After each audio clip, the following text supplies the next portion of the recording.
सूर्य सा प्रकाश फैला जग में उनका नाम, साधु संग की धारा में चमके श्री राम कृष्ण। रामकृष्ण वचनामृत एपिसोड नंबर 68 क्रमशः नंबर 2 शीर्षक रामचंद्र दत्त के मकान पर। श्री रामकृष्ण देव सिमोलिया मोहल्ले की मधुराय की गली में राम बाबू का मकान है। रामचंद्र दत्त श्री रामकृष्ण देव के विशिष्ट भक्त हैं। वे डॉक्टरी की शिक्षा प्राप्त कर मेडिकल कॉलेज में रसायन शास्त्र के सहकारी परीक्षक नियुक्त हुए थे और साइंस एसोसिएशन में रसायन शास्त्र के अध्यापक भी थे। उन्होंने सोपाजित धन से यह मकान बनाया था। इस मकान में श्री रामकृष्ण देव कुछ एक बार आए थे, इसलिए यह मकान भक्तों के लिए आज तीर्थ के समान महान पवित्र है। रामचंद्र गुरुदेव की कृपा लाभ कर ज्ञानपूर्वक संसार धर्म पालन करने की चेष्टा करते थे। श्री रामकृष्ण देव मुक्त कंठ से राम बाबू की प्रशंसा करते और कहते थे, राम अपने मकान में भक्तों को स्थान देता है, कितनी सेवा करता है। उसका मकान भक्तों का एक अड्डा है। नित्य गोपाल, लाटू, तारक आदि एक प्रकार से रामचंद्र के घर के आदमी हो गए थे। इन्होंने उनके साथ बहुत दिनों तक एकत्र वास किया था। इसके सिवाय उनके मकान में प्रतिदिन नारायण की पूजा और सेवा होती थी। रामचंद्र श्री रामकृष्ण को वैशाख की पूर्णिमा को, जिस समय हिंडोले का श्रृंगार होता है, इस मकान में उनकी पूजा करने के लिए सर्वप्रथम ले आए थे। प्राय प्रतिवर्ष आज के दिन वे उनको ले जाकर भक्तों से सम्मिलित हो महोत्सव मनाया करते थे। रामचंद्र के प्यारे शिष्य वृंद अब भी उस दिन उत्सव मनाते हैं। आज रामचंद्र के मकान में उत्सव है। श्री रामकृष्ण आएंगे। आपके लिए रामचंद्र ने श्रीमद् भागवत की कथा का प्रबंध किया है। छोटा सा आंगन है, परंतु उसी में कैसा सुंदर सजाया है। वेदी तैयार हुई है, उस पर कथक महोदय बैठे हैं। राजा हरिश्चंद्र की कथा हो रही है। इसी समय बलराम और अधर के मकान से होकर श्री रामकृष्ण यहाँ आ पहुँचे। रामचंद्र ने आगे बढ़कर उनकी चरण रज को मस्तक में धारण किया और वेदी के सम्मुख उनके लिए निर्दिष्ट आसन पर उन्हें लाकर बैठाया। चारों ओर भक्त और पास ही मास्टर बैठे हैं। राजा हरिश्चंद्र की कथा होने लगी। विश्वामित्र बोले, महाराज, तुमने मुझे सागर पृथ्वी दान कर दी है, इसलिए अब इसके भीतर तुम्हारा स्थान नहीं है, किंतु तुम काशी धाम में रह सकते हो। वह महादेव का स्थान है। चलो तुम्हें और तुम्हारी सहधर्मिणी सेव्या और तुम्हारे पुत्र को वहां पहुंचा दे। वहीं पर जाकर तुम प्रबंध करके मुझे दक्षिणा दे देना। यह कहकर राजा को साथ ले विश्वामित्र काशी धाम की ओर चले। काशी में आकर उन लोगों ने विश्वेश्वर के दर्शन किए। विश्वेश्वर दर्शन की बात होते ही श्री रामकृष्ण एकदम भावाविष्ट हो अस्पष्ट रूप से शिव शिव उच्चारण कर रहे हैं। कथक महोदय कथा कहते हुए, राजा हरिश्चंद्र दक्षिणा नहीं दे पाए, इसलिए उन्होंने रानी सेव्या को बेच दिया। पुत्र रोहिताश्व भी सेव्या के साथ चला गया। कथक महोदय ने सेव्या के ब्राह्मण मालिक के यहाँ रोहिताश्व के फूल तोड़ने और उसे सांप के द्वारा काटे जाने की कथा कही। उस अंधकारच्छन्न काल रात्रि में संतान की मृत्यु हो गई। उसका अंतिम संस्कार करने के लिए कोई नहीं था।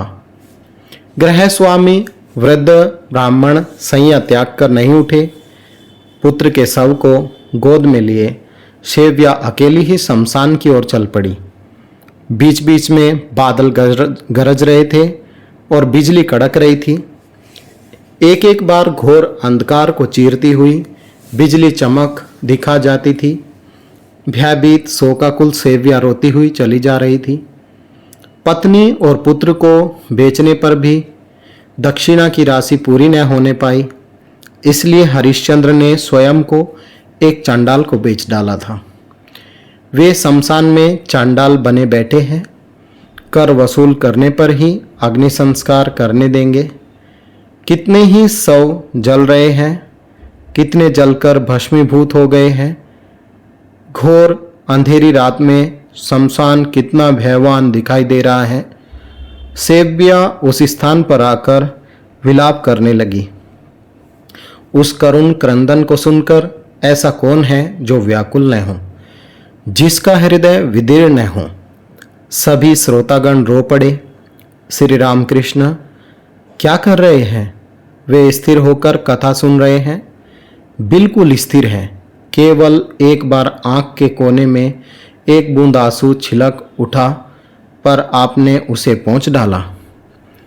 अपने अधीर होकर रुदन क्यों नहीं किया?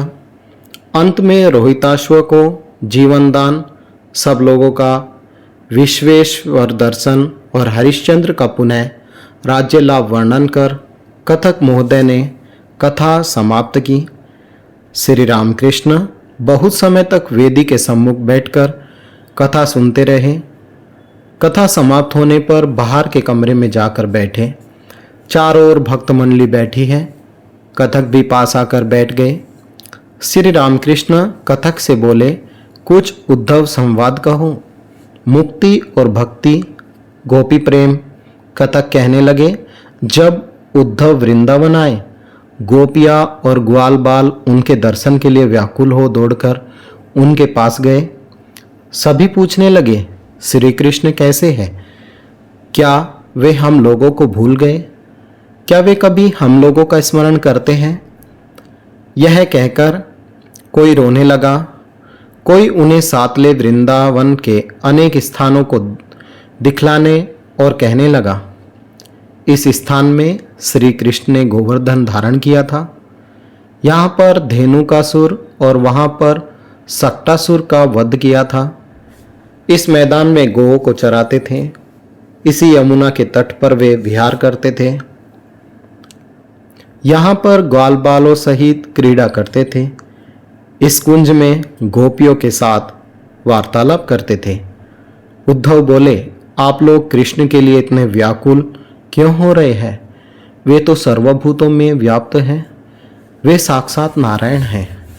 उनके सिवाय और कुछ नहीं है। गोपियों ने कहा, हम यह सब नहीं समझ सकती। लिखना पढ़ना हमें नहीं मालूम। हम तो केवल अपने वृंदावन विहारी कृष्ण को जानती हैं, जो यहाँ बहुत कुछ लीला कर गए हैं। उद्धव फिर बोले, वे साक्षात नारायण हैं। उनकी चिंता करने से पुनः संसार में नहीं आना पड़ता, जीव मुक्त हो जाता है। गोपियों ने कहा, हम मुक्ति आदि ये सब बातें नहीं समझती। हम तो अपने प्राणवल्लभ कृष्ण को देखना चाहती हैं। श्री रामकृष्ण देव यह सब ध्यान से सुनते रहे और भाव में मग्न हो बोले, गोपियों का कहना सत्य है। यह कहकर वे अपने मधुर कंठ से गाने लगे। गाने का आशय यह है, मैं मुक्ति देने में कातर नहीं होता, पर शुद्ध भक्ति देने में कातर होता हूँ। जो शुद्ध भक्ति प्राप्त कर लेते हैं वे सबसे आगे हैं। वे पूज्य होकर त्रिलोक जयी होते हैं। सुनो, चंद्रावली भक्ति की बात करता हूँ। मुक्ति तो मिलती है, पर भक्ति कहाँ मिलती है?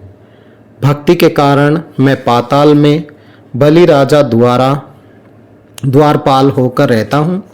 शुद्ध भक्ति एक वृंदावन में है, जिसे गोप गोपियों के सिवाय दूसरा कोई नहीं जानता। भक्ति के कारण मैं नंद के भवन में उन्हें पिता जानकर उनके जूते सिर पर ले चलता हूँ। श्री रामकृष्ण कथक के प्रति गोपियों की भक्ति थी।